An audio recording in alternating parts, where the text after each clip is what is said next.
2013년 7월 8일 오전 5시 용인시 기흥구의 한 모텔, 이곳에 2명의 남성이 체크인을 합니다. 두 사람은 당시 나이 만 19세였던 심기섭과 친구 최모군, 이들은 중학교 동창이었으며 전날에 만나서 하루 정도 같이 어울려 놀고 온 후였습니다. 시간이 흐른 뒤 잠에서 깬 심기섭은 문자를 하나 보냈는데요. 문자를 보냈던 대상은 바로 17세였던 김모양이었습니다. 김양은 당시 미용학원에 다니고 있던 학생으로 친구 최모군의 소개로 심기섭과 알게 된 사이였습니다. 실제로 본 적은 단지 2-3번 뿐이었다고 하는데요. 심기섭이 심심하다며 모텔로 놀러오라고 하자 김양은 이에 선뜻 응해 두 사람이 있는 곳으로 오게 됩니다.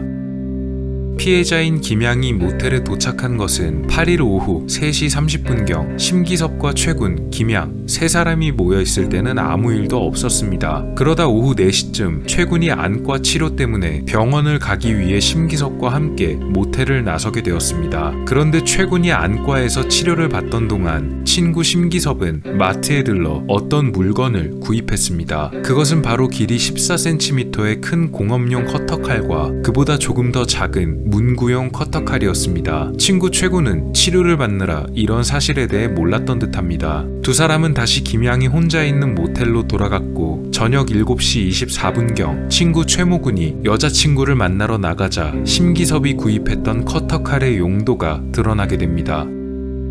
최모군이 모텔 밖으로 나간 것을 확인한 심기섭은 구입해온 커터칼을 김양에게 들이대면서 자신의 말을 듣지 않으면 김양을 가만두지 않겠다며 협박합니다. 그리고는 피해자 김양에게 강제로 샤워를 시켰는데요. 갑자기 최모군이 핸드폰을 두고 나갔다며 나간 지 약 15분 만인 7시 39분에 다시 모텔로 돌아오게 됩니다. 만약 이때 심기섭의 범행이 중지되었다면 좋았겠지만 심기섭은 최군이 나가자 다시 범행을 시도합니다.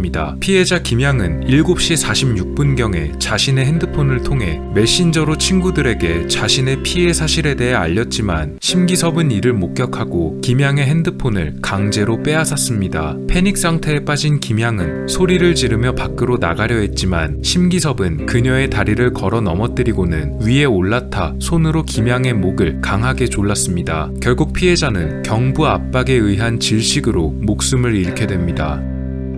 그런데 피의자 심씨는 이에 그치지 않았습니다. 충격적이게도 저녁 8시경 이미 숨진 김양을 침대에 눕혀놓고 심기섭은 입에 담을 수 없는 성적인 행위를 저질렀습니다. 이른바 시간이라 불리는 행위였는데요. 체포되었을 때는 자신은 그런 적이 없다고 부정했지만 수사 상황에서 그의 체액이 피해자 신체 일부에서 검출되었으며 최종 판결문에서는 심기섭이 저질렀던 시간 행위에 대해 명확하게 판시하고 있음이 확인되었습니다. 이 엽기적인 행위는 약 1시간 가까이 지속됐던 것으로 보입니다. 그리고 저녁 9시경 심기섭은 김양을 욕조에 넣고 반신이 잠길 때까지 물을 틀어 욕조에 물을 채워 넣었는데요. 아까 피해자를 협박할 때 사용하던 공업용 커터칼을 사용해 김양의 시신을 차례차례로 훼손하기 시작했습니다. 심기섭의 훼손 행위는 다음 날인 7월 9일 오후 1시까지 약 16시간 동안이나 이어졌다고 하는데요. 이 과정에 대해서도 법정 판결문에 나와 있기는 하지만 너무 잔혹하여 영상에서 묘사가 어려운 점 양해 부탁드립니다.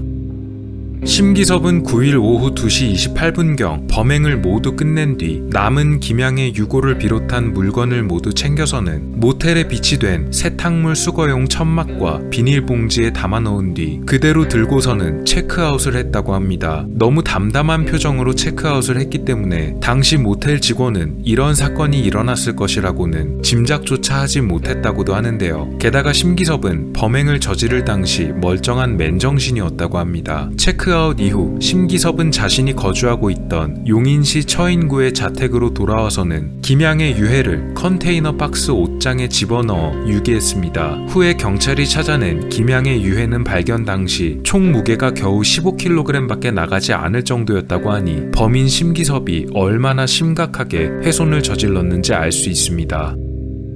심기섭은 9일 저녁 무렵 최모군 그리고 최군의 여자친구와 만납니다. 최군과 최군의 여자친구는 심기섭에게 자수를 권유합니다. 이들은 심기섭의 범행 사실에 대해 어떻게 알고 있었을까요? 놀랍게도 심기섭은 모텔에서 피해자를 훼손하는 동안 자신이 저지르는 범죄 장면과 욕조에 있던 피해자의 모습을 최군 그리고 최군의 여자친구에게 사진으로 전송하는 만행을 저지릅니다. 처음 이들은 심기섭이 보내는 사진과 메시지를 보며 조금 도가 지나친 장난이라고 생각했다고 합니다. 왜냐면 심기섭은 평소에도 인체 해부에 관심을 보였으며 잔인한 내용의 영화를 즐겨본다는 것을 이들이 알고 있었기 때문인데요. 실제로 당시에 이들에게 전송된 메시지를 보면 심기섭은 정말 아무렇지도 않게 시신을 손괴하고 있었습니다. 그런데 이뿐만이 아니었습니다. 심기섭은 사건 이후 피해자의 사체를 유기하고 나서는 자신의 메신저 애플리케이션을 통해 글을 하나 올렸는데요. 그 내용 역시 죄책감이나 반성이 느껴지기보다는 마치 자신의 범죄를 제3자의 입장에서 바라보는 듯이 덤덤하게 올려 사실상 2차 가해를 저지르기도 했습니다. 결국 최모군 일행의 설득을 통해서 다음 날인 7월 10일에 용인 동부경찰서에 자진 출석했습니다. 자수가 아니고 자진 출석이었던 이유는 이미 수사가 어느 정도 진행되었던 상태였기 때문입니다.